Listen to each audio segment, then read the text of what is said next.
வணக்கம். இன்றைக்கி நம்ம பார்க்க போகிற சமையல் என்னென்னு பார்த்தீங்கன்னா, விநாயகர் சதுர்த்தி ஸ்பெஷலாக செட்டிநாடு ஸ்டைலில் பால் கொழுக்கட்டை எப்படி செய்யலாங்கிறத பார்க்கலாம். நல்ல டேஸ்ட்டாகவும் இருக்கும்.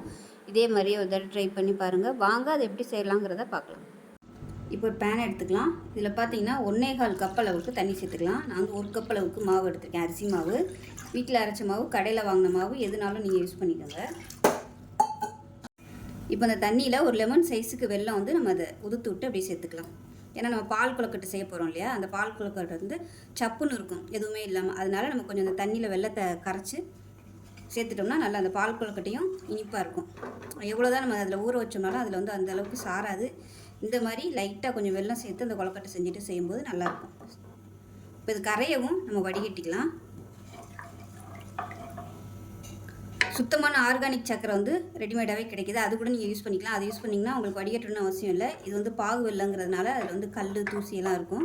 அதனால் நம்ம வடிச்சிட்டு சேர்த்துக்கிறது நல்லது. வெல்லம் நல்லா கரைஞ்சிருச்சு, வடிச்சுக்கலாம். இப்போ வடித்த தண்ணி அதில் சேர்த்துக்கலாம். சேர்த்துட்டு இது கொஞ்சம் நல்லா கொதிக்க ஆரம்பிக்கட்டும். தண்ணி நல்லா கொதிக்க ஆரம்பிக்குது. இதில் ஒரு சிட்டிகை உப்பு சேர்த்துக்கலாம். சேர்த்துட்டு நம்ம எடுத்து வச்சுருக்க அந்த அரிசி மாவை அப்படியே கொஞ்சம் கொஞ்சமாக சேர்த்து கிளறி விட்டுக்கலாம். அடுப்பு வந்து நல்லா இப்போ குறைச்சி வச்சுக்கோங்க.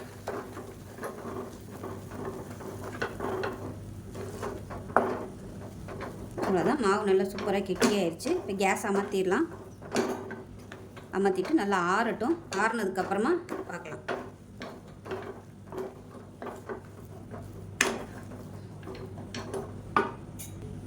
இப்போ ஒரு பேன் எடுத்துக்கலாம். இதில் பார்த்தீங்கன்னா மெஷரிங் கப்பில் 1 கப் அளவுக்கு வெல்லம் எடுத்திருக்கேன். 1 கப் அரிசிக்கு 1 கப்லேருந்து 1.25 கப் வரைக்கும் நீங்கள் சேர்த்துக்கலாம், உங்களோட ஸ்வீட்னஸ் இந்த மாதிரி. இப்போ தண்ணி வந்து நல்லா 1 கப் அளவுக்கு சேர்த்துக்கலாம். இப்போ பாருங்கள், வெல்லம் சேர்த்து கரைஞ்சிருச்சு. இப்போ நம்ம வடிகட்டிக்கலாம். இப்போ ஒரு கடாய் எடுத்துக்கலாம். இதில் மெஷரிங் கப்பில் நல்லா ஒரு 3 கப் அளவுக்கு தண்ணி சேர்த்துக்கலாம்.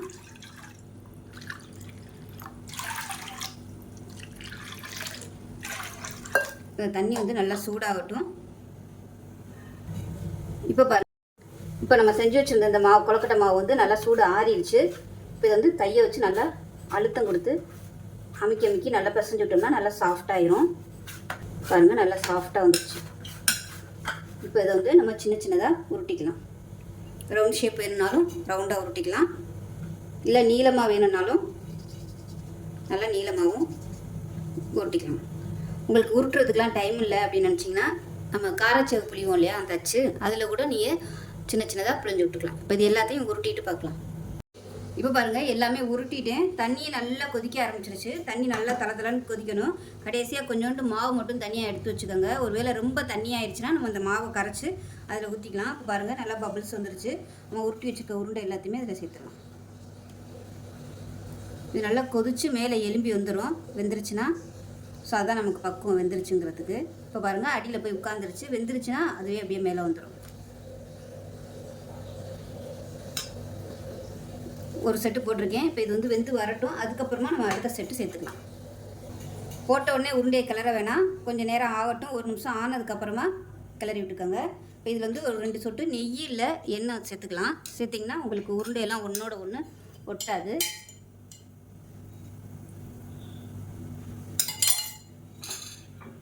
இப்போ லைட்டாக மிக்ஸ் பண்ணி விட்டுக்கோங்க. பாருங்க, போட்டது எல்லாமே வெந்து மேலே மிதக்க ஆரம்பிச்சிருச்சு. இந்த ஸ்டேஜில் மிச்சம் இருக்கிற எல்லாத்தையும் போட்டுக்கலாம். மொத்தமாக எல்லாத்தையும் போட்டோம்னா ஒன்றோட ஒன்று ஒட்டிக்கிறோம். அதனால நம்ம 2 செட்டாக போட்டுக்கலாம். கொஞ்சம் எப்பயுமே அகலமான பேனாக எடுத்துக்கோங்க.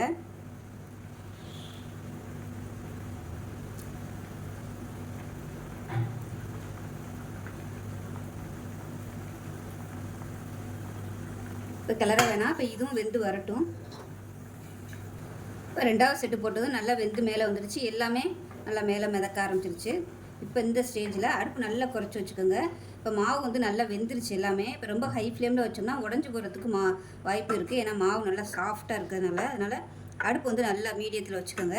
இப்போ அதில் பார்த்திங்கன்னா மெஷரிங் கப்பில் ஒரு 1/4 கப் அளவுக்கு பாசிப்பருப்பு நல்லா குழைவாக வேக விட்டு எடுத்து வச்சுருக்கேன். இப்போ இந்த பாசிப்பருப்பு அதில் சேர்த்துக்கலாம். சேர்த்துட்டு லேசாக மிக்ஸ் பண்ணி விட்டுக்கலாம். ரொம்ப போட்டு கிளற வேணாம். நல்லா ஒரு கொதி வரட்டும். இப்போ பாசிப்பருப்பும் சேர்த்து லைட்டாக கொதிக்க ஆரம்பிக்குது. இந்த ஸ்டேஜில் நம்ம வெள்ளை தண்ணி சேர்த்துக்கலாம். ஏன்னா மாவு நல்லா வெந்துருச்சு. அதனால் இப்போ நம்ம வெள்ளை தண்ணி சேர்த்துக்கலாம். முதல்ல சேர்த்துட்டோம்னா மாவு வேகாது. இப்போ இது வந்து ஒரு கொதி வரட்டும். நல்லா கொதிக்க ஆரம்பிக்கவும் மூடி வச்சிடலாம்.